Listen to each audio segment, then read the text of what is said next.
Hey guys, HDvee here and welcome to a brand new video. Today we've got some really exciting things to go over. We have some new potential leaks for Pokemon Legends ZA, and as well as that we have some potential hints towards Generation 5 remakes happening this year. We also have some other bits and bobs to go over. There's a lot of stuff to break down today, so if you're excited for the video, as always, make sure to drop a like down below. Let's try and hit 500 likes, it really helps out. Leave a comment with your thoughts on anything we cover in today's video. Subscribe if you're brand new for daily Pokemon content. Ring the notification bell. With all of that out of the way though, let's get into the video and I really hope that you enjoy. So, before we begin, sorry if I do sound a bit weird, I'm still currently very ill, but we do have some huge information from Riddler-Coup concerning Pokemon Legends ZA and also potentially Generation 5 remakes as well. Now, before we get into it, of course, I'm just going to address the elephant in the room. Riddler-Coup has had his track record a little bit kind of sidelined recently. It's not been too good. There was a lot of things that he was posting that have just not come true at all. So I completely understand why people wouldn't believe what he has to say. I myself am a little bit on the fence. You know, I'm still going to go over what he's posting, but at the same time, I'm not going to say these are definitely things that are going to happen. You know, you got to take them with a grain of salt. They are potential leaks. As before, I would be saying like they're definite leaks and stuff like that. But anyway, this is what he was basically posting about. It's concerning the mythical Pokemon. So we have Mew here from BDSP. We have Celebi, which was Crystal Virtual Console. We have Jirachi available in BDSP. We have Deoxys available in Auras. We have Manaphy, who was available in Pokemon Legends Arceus. We had Darkrai, who was also available in Legends Arceus. As well as that, it was also available in BDSP. We had Shaman, who was available in Legends Arceus and BDSP. We had Arceus, who was available in BDSP and Legends Arceus. I don't know why he didn't say BDSP for Shaman and Darkrai. Maybe because they were events in BDSP. But I guess Arceus was as well. So I don't know why he's only done Legends Arceus for these two. But either way, he then goes on to say Victini TBD, which is obviously to be determined. So that could be obviously for this year, which is going to be a Generation 5 game. We also have Keldeo, who was of course in the Crown Tundra. We had Meloetta, who was in the Indigo Disc for Scarlet and Violet. And then we also have Genesect TBD as well. And then we also have some Legends ZA stuff as well, which we'll go over in a second. But first of all, let's address the TBD for Victini and Genesect. This would imply that we are potentially going to be getting these in a different game, which could be Generation 5 remakes. Now, of course, in a Generation 5 game, you might also expect to see Pokemon like Meloetta and stuff, but if we don't get them in Generation 5 remakes, we have literally just got them in the Indigo Disc DLC. Victini and Genesect, on the other hand, we haven't had in a game, apart from, like, I think Pokemon Go, for a very long time. So it would make sense in a remake to get these two. So that definitely adds fuel to the fire about a potential Generation 5 remake this year. And again, I know it wasn't announced on Pokemon Day, but we've only ever had one remake announced on Pokemon Day, which was Brilliant Diamond and Shining Pearl. And that is because it coincided with Legends Arceus. They were both Generation 4 adaptations. Whereas, obviously, this year, Legends ZA is an adaptation of Generation 6. So I don't think they would announce Generation 5 remakes with it. But with games like Fire Red Leaf Green, Heart Gold Soul Silver, Auras, all those kind of games were announced not on Pokemon Day. So I think we're just kind of fixated on the idea that a game has to be announced on Pokemon Day, otherwise it's just not happening. We're going to get a Pokemon Presents around August. They could easily announce Generation 5 remakes in that, and then that could be the 2024 game, and then obviously 2025 we get Pokemon Legends ZA. As well as that, Pyoro has also spoken about an outsourced Pokemon game. You know, that didn't happen on Pokemon Day, but it doesn't mean it's definitely not going to happen. We had Riddler-Coup talking about how, like, Drayton was kind of a massive spoiler towards the next Pokemon game. Of course, he's not going to be a massive spoiler to Legends ZA, but if a Generation 5 game comes out this year, then it would be a massive spoiler. So there's things like that that are kind of adding up to a potential Generation 5 game this year. And I still think that it is definitely on the cards. I think just because it wasn't announced on Pokemon Day doesn't mean that it's not going to be a thing that happens. So that TBD thing kind of adds to that. But as well as that, we have Diancie, Hooper, and Volcanion all apparently going to be featured in Pokemon Legends ZA. So if you don't know why I'm saying that, it's because Ikaku, which is obviously posted right here, is the code name for Pokemon Legends ZA that has already been confirmed and data mined and everything like that. So right here we have Riddler-Coup saying that Diancie, Hooper, and Volcanion are all going to be in in this game, which makes sense. I mean, in Legends Arceus, we obviously got a lot of Manaphy, Darkrai, Shaman, like a lot of Mythicals were already in that game. So it would make sense that the Generation 6 Mythicals would also be in the Legends ZA game. So it's not like a crazy kind of leak, but it's cool to know that they are going to potentially be featured in the game. Like I say, it's not a concrete leak because his track record is a little bit shaky, but, you know, he did also leak that, like, Legends ZA was the codename like 4 hours before it came out, so he also leaked that as well. So I guess it's hit or miss whether you believe him or not, but he's basically saying that these Mythicals are going to be in the game. However, though, it is also interesting as well, like Hooper being in the game is, I think, going to be a massive kind of segue into the story as well. I think he's going to create portals that allow us to go back in time and in the future and stuff like that.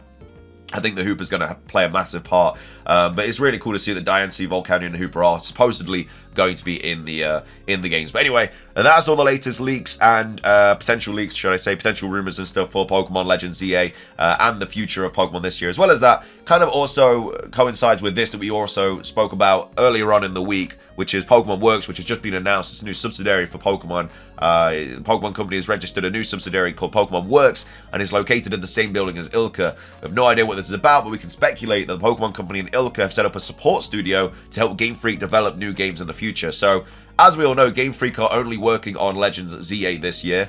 And again, they're probably working on like Gen 10 stuff as well. But for this year, we know that they're not, Game Freak themselves are not releasing a game. But because, you know, the Generation 5 game could be outsourced, exactly what Pyoro said and everything like that.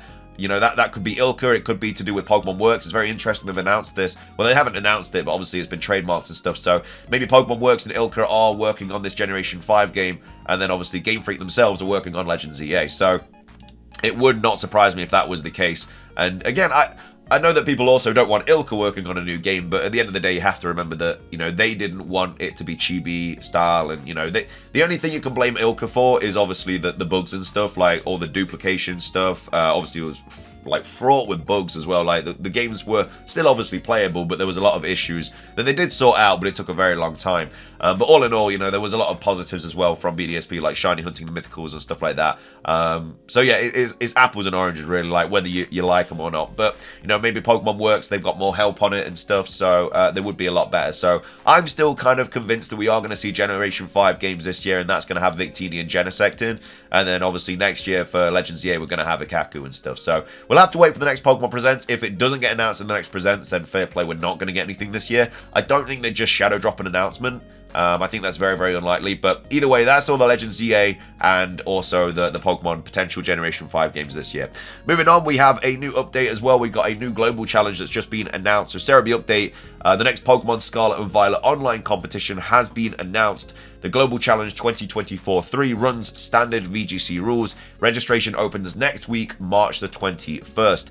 So a little bit more information about this here on Cerebi. So, yeah, the next competition has been announced, yada, yada, yada.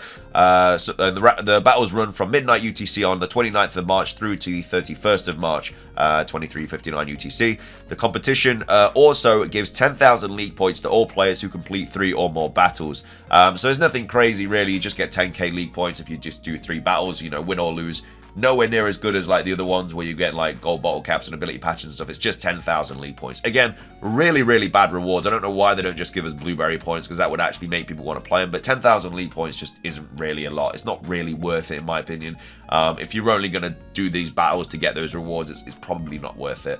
Anyway, moving on, we also had this revealed today as well. So Cerebi update, the Pokemon Company and Toyota have officially revealed the Toyota Miraidon project, a real life-size Miraidon that will be on display in the Tokyo Midtown Hibiya from March 15th through to March the 17th, so tomorrow. And yeah, it looks really, really cool. I imagine just riding this, dude, it'd be sick, man. I don't know, it looks really, really good. But yeah, that's something that they have been working on. And yeah, it just looks so good, man. Imagine seeing that in person. Moving on, we do also have this as well. If you are a Quick Unite player, a code has been released for Pokemon Unite to give all players 500 item enhancers. It runs until 23:59 UTC on March the 31st, 2024. So you got, what, 16, 17 days to redeem this. And the code is entry WCS 2024, and that will give you 500 item enhancers there as well. So if you are playing Pokemon Unite, you're probably going to want to get this. It's quite beneficial. And then moving on, we also have a little bit of an update about Pokemon fan games and stuff and how they legally handle these projects. This was tweeted out by Go Nintendo, and they are here saying, former Pokemon lawyer explains how the company handled fan projects. So Pokemon Co. is always watching. So everyone that follows video games knows that Nintendo and Pokemon Co. aren't exactly fond of fan-made games. Both companies have gone after hobby devs countless times in order to shut down their projects, and for a number of different reasons. Now we have a bit more insight into how these cease and desist come to be. So Don McGowan is the former chief legal officer for Pokemon Company, and he spent numerous years going after various fan games and more. Wondering what the process was for Pokemon Company stepping in to shut these projects down, McGowan explained in an interview with Aftermath. So I'd be sitting in my office minding my own business when someone from the company would send me a link to a news article, or I would stumble across it myself. I teach entertainment law at the University of Washington and say this to my students: the worst thing on earth is when your fan project gets pressed, because now I know about you. But that's not the end of the equation. You don't set a takedown straight away. You wait to see if they get funded for a Kickstarter or similar. If they get funded, then that's when you engage. No one likes suing fans. So apparently Ramhack's fan games, they're all fine, but as soon as they start getting funding, then that's when, you know, the red light gets pressed, and Nintendo, Pokemon are just like, no, that's not happening. Obviously, with things like Pokemon Uranium, I don't think they got fan funding and stuff like that, so I don't really know why they got taken down. Maybe it was just too big of a game. But I know with like certain things, I can't remember what it was. Was it Brick Bronze or something? I know that got taken down. Yeah, it's all to do with like fan funding and stuff. But yeah, as soon as a fan game gets pressed, it's actually bad for the game. So that's a bit of a weird thing. Like, you're making a fan game that you want people to play, but if people play it, then you are in the kind of crosshairs of Pokemon. So it is unfortunate if they do get them taken down. Like, they obviously shouldn't get taken down if they are not making money and stuff. If they're making money off Pokemon's name and Pokemon's assets, then fair play. But a lot of fan games don't do that. But obviously, if it's to do with fan funding and stuff, then fair play. That's when they would obviously step in. Moving on, we also have a new Pokemon Go update as well. So Cerebi update, the Pokemon Go World of Wonders Taken Over event has been announced. It runs from the 27th of March, midnight, to March the 31st, 23:59 local time. Add Shadow Groudon into the game. And then there's a little bit more information about it as well. So this was Pokemon Go tweeting out saying, trainers, get ready to protect the world from Team Go, Rocket, and Giovanni, and rescue Shadow Groudon and Shadow Mewtwo during the World of Wonders Taken Over event. So yeah, add Shadow Groudon to the game, Shadow Mewtwo, which can also be shiny. And then as well as that, in 12km eggs, you can get Sandile and more special research for Shadow Groudon. So that's really, really cool. We just got Shadow Kyogre, but now you can get special research for Shadow Groudon. Can't be shiny though, unfortunately. And then in 1-star raids, you're going to get Shadow Drowsy, Poliwag, Barbroach, and Fungus. In 3-star raids, there's going to be Shadow Hitmontop, Shadow Wobbuffet, and Shadow Sneasel. And then in 5-star raids, you're going to get Shadow Mewtwo returning, which also can be shiny. Really, really annoying because, you know, you can only do them locally. But, you know, it is what it is. And yeah, obviously Sandile can be shiny, and that's debuted in the game. And then as well as that, the Pokemon will appear more frequently in the wild, being Murkrow, Sableye, Purloin, Scraggy, and Inkay can all be shiny. And then some trainers may have encountered the following, being Zorua, Vullaby, and Dino. They can also be shiny as well. And then also there's paid time research, of course, because it's Pokemon Go, where you can get mysterious components, incubators, rocket radars, Pawniard encounter as well. And then defeat Team Go Rocket Grunts to encounter these Pokemon, so Shadow Pidgey, Darumaka, Gothita, Shadow Solosis as well. So that's all the latest information for Pokemon Go. And the new event that's just been announced for the Shadow Monsters stuff. So, finishing things off, we also have this quick little rumor to go over as well. This was posted on 4chan. Again, take it with a massive grain of salt as always, because you never know if they're true or not. But usually when they're not very big like this and there's not a lot of writing, it usually makes them a little bit more likely. I don't know why. But this one was posted on the 13th of March, so yesterday, saying can't leak much, but... and then posted by Anonymous, and the image is obviously of the late Guardians. So all they say is that they know a guy who does some PR work for Nintendo and the Pokemon Company. Whatever, can't remember, but he is telling me that they're set to reveal another member of the Lake Trio, as they did for the Forces of Nature in Legends Arceus. And then they reply saying, just posting what I know, come back to me when this is the only leak so far that's true. So yeah, what they're saying here, basically, is that there's going to be a 4th late Guardian that's going to be in Pokemon Legends ZA. And honestly, I expect something like this to happen, whether it's for like the late Guardians or a different kind of trio or something. And I can definitely see this being a thing, because obviously in Legends Arceus, we got a new Forces of Nature being an Amorous, and the Generation 5 Forces of Nature had no real reason being like the trio that got added to it, because obviously it wasn't Generation 4 Pokemon or anything like that. If anything, you'd expect there to be a new Lake Guardian in Legends Arceus, because they are actually Generation 4 Pokemon. But no, we got a new Force of Nature added to that Generation 5 trio. So maybe in Generation 6, they're going to add a new legendary Lake Guardian to accompany Uxie, Mesprit, and Azelf, which I think is likely. I think it'd be cool as well. I'm a massive fan of the Lake Guardians. I really, really like them, and I really hope that there is another one. Like, you could see it being like green or something. Like, we've got red, blue, and yellow. Like, it could be like green or something like that as the Lake Guardian. I think it'd be cool to see. But again, this is just something posted on 4chan. You know, you got to take it with a grain of salt. You never know if it's going to be true or not. I'm trying to think of other trios that potentially could get something. I know that obviously we've got like the legendary birds and the legendary beasts and stuff, but they've just had Galarian forms and Paradox forms and stuff like that. It could be a new Reggie, but we did just get 2 Reggies in Generation 8. So the next one, like the next trio, would actually be the Lake Guardians to get one. So yeah, hopefully we do get one. I'd really, really like to see it. But again, take it with a grain of salt. Let me know your thoughts on the potential new Lake Guardian for Pokemon Legends ZA though. But that is going to wrap up everything for today's video. I hope you guys enjoyed it. If you did, please do consider hitting the like button down below. Let's try and hit 500 likes. It does really, really help out. Obviously, take this with a grain of salt what Riddler-Ku's saying. There's no confirmation that there's going to be a Generation 5 remake this year. All he's saying is that it's to be determined, but it makes sense that that would be like this year that they are kind of revealed in. Now, as well as that, I didn't like touch on this point earlier, but Victini is shiny locks. You know, it cannot be shiny in any Pokemon game or any way, shape, or form or possible, anything like that.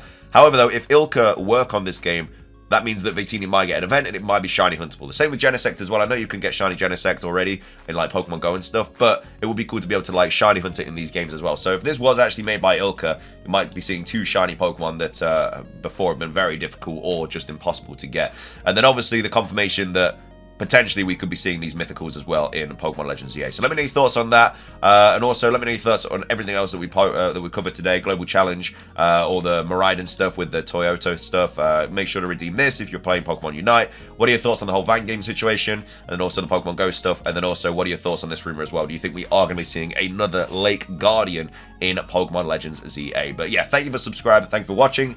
Subscribe if you're brand new, ring the notification bell for daily Pokemon content. Have a great rest of your day, and until next time, peace.